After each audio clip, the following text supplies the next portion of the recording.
وصیت کی کہ میں باہر جا رہا ہوں اور جب تک میں نہ آؤں تم نہ جاؤ. یہ وصیت کر دی کہ میں باہر جا رہا ہوں. اب یہ صحابی جب چلے گئے نا تو وہ جو ان کی بیوی تھی تو ان کی والد کی طبیعت خراب، طبیعت بگڑ گئی. اب یہ عورت نیک تھی، پاکیزہ تھی، اس نے نبی کی بارگاہ میں خط لکھا کہ یا رسول اللہ میرا شوہر باہر گیا ہے، اب اس سے ملاقات نہیں ہو پائے گی، اس سے بات تو نہیں ہوگی کہ اجازت ہو تو حضور میرے والد کی طبیعت خراب ہے، کیا میں اپنے والد سے ملنے جا سکتی ہوں؟ اللہ کے نبی نے فرمایا کہ دیکھو جانا چاہتی ہو تو جاؤ، لیکن اگر نہیں جاؤ گے تو اللہ راضی ہے. جانا چاہتی ہو تو جا سکتی ہو کیونکہ میں رسول ہوں، میں تمہیں اجازت دے سکتا ہوں. نبی تو رسول، تم جانا چاہتی ہو جاؤ لیکن شوہر کی فرما برداری میں زیادہ بھلا ہے. وہ عورت رک گئی. پھر معلوم ہوا کہ بابا کی طبیعت اور زیادہ بگڑ گئی. پھر اس نے خط لکھا حضور اب آخری وقت ہے، میرے والد کا انتقال ہونے والا ہے، میں چاہتی ہوں کہ ایک بار مل آؤں اپنے والد سے. تو اللہ کے نبی نے پھر فرمایا کہ جانا چاہتی ہو تو جاؤ، لیکن اگر شوہر کی اطاعت کرو گے تو اللہ اس کا اجر دے گا، اللہ زیادہ ثواب عطا کرے گا. وہ عورت رک گئی. اب وقت آیا کہ ان کے والد کا انتقال. ہمارے گھر کی عورتیں رک جاتی، اگر محلے میں جھگڑا ہو جائے تو انہیں یہ بھی خیال نہیں ہوتا سر پہ دوپٹہ رکھا ہے کہ نہیں رکھا ہے، یہ بھی خیال نہیں ہوتا. امام حسین نے کربلا میں آخری جو خطبہ دیا نا امام حضرت زینب کو، حضرت زینب سے میرے امام نے فرمایا میری بہن اگر میرے لاش کے ٹکڑے کر دیے جائیں، میرے جسموں پر گھوڑے دوڑائے جائیں، لیکن تجھے قسم ہے اپنے رسول کی دروازے سے باہر نہ. یہ قربانی میں نے شریعت مصطفیٰ کو بچانے کے لیے دی ہے. اگر تم میری لاش کو دیکھ کر باہر آؤ گے تو میرے شریعت مصطفیٰ کی پابندی ہٹ جائے گی.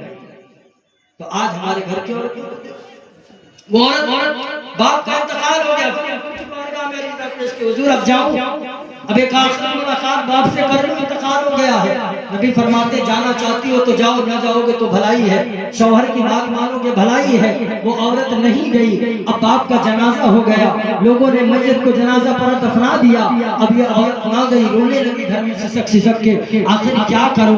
اب جب رات میں سوئی ہے اس نے باپ کو خواب میں دیکھا، باپ بڑا خوش ہے، باپ بڑا عیش و عشرت کی زندگی میں ہے. اب اس نے خواب دیکھا، صبح کو اٹھی ہے، نبی کی بارگاہ میں گئی، کہا یا رسول اللہ میں نے اپنے والد کی میت کو نہیں دیکھا، میرا باپ بیمار تھا، میں نہیں گئی، اپنے شوہر کی اطاعت میں رہی، میرے والد نے مجھے بلایا لیکن میں نہیں گئی. یا رسول اللہ میرے والد کا انتقال ہو گیا، اب میں نے اسے خواب میں دیکھا ہے تو بڑا خوش ہے، بڑا اچھا ہے. نبی کریم فرماتے ہیں او میری ماں بہنوں غور سے سنو کہ شوہر کا مقام کیا ہے، شوہر کا مرتبہ کیا ہے. اللہ کے نبی فرماتے ہیں اگر تو چلی جاتی تو کوئی گناہ نہیں تھا، لیکن یاد رکھ تو اپنے شوہر کی اطاعت میں تھی، تو نے اپنے گھر سے قدم نہیں نکالے تو اللہ تجھ سے راضی ہو گیا، اور اللہ تجھ سے جب راضی ہوا ہے تو اس نیکی کی وجہ سے اللہ نے تیرے باپ کو جنت عطا کر دی. تو ایک شوہر کی بات ماننے سے اللہ نے اتنا بڑا جنت عطا کیا. میرے محترم تو میں عرض کر رہا تھا کہ لوگ خوشی میں اللہ اس کے رسول کو بھول جاتے ہیں. آپ ناراض تو نہیں ہو رہے نا؟ آپ جتنا کہیں گے اتنی دیر تقریر ہوگی، آپ چاہے تو منع بھی کرتے گھر سے ختم، کوئی مسئلہ نہیں ہے. برے ماننے والی بات نہیں ہے، لوگوں سے میں برا مانتا ہوں. جسیم تو میرے محترم ایک شخص تھا، اللہ نے دولت دی، امیر تھا. تو جب لوگ امیر ہوتے ہیں تو دوست بھی زیادہ ہوتے ہیں، تو اپنے بھی جو پڑوسی ہوتے وہ بھی دروازہ کھول کے بیٹھے رہتے کہ ہمارے دروازے پہ ہی آ جائے.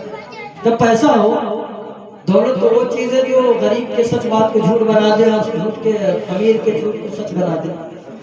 دولت میں وہ طاقت ہے کہ امیر کتنا بھی گناہ کر لے گناہ نہیں جاتا، غریب ایک گناہ کر لے تو زمانے میں بدنام ہے. وہ دولت کی طاقت. تو اللہ نے اسے دولت دی نا تو وہ تھوڑا بہک گیا، بھٹک گیا. دوستوں میں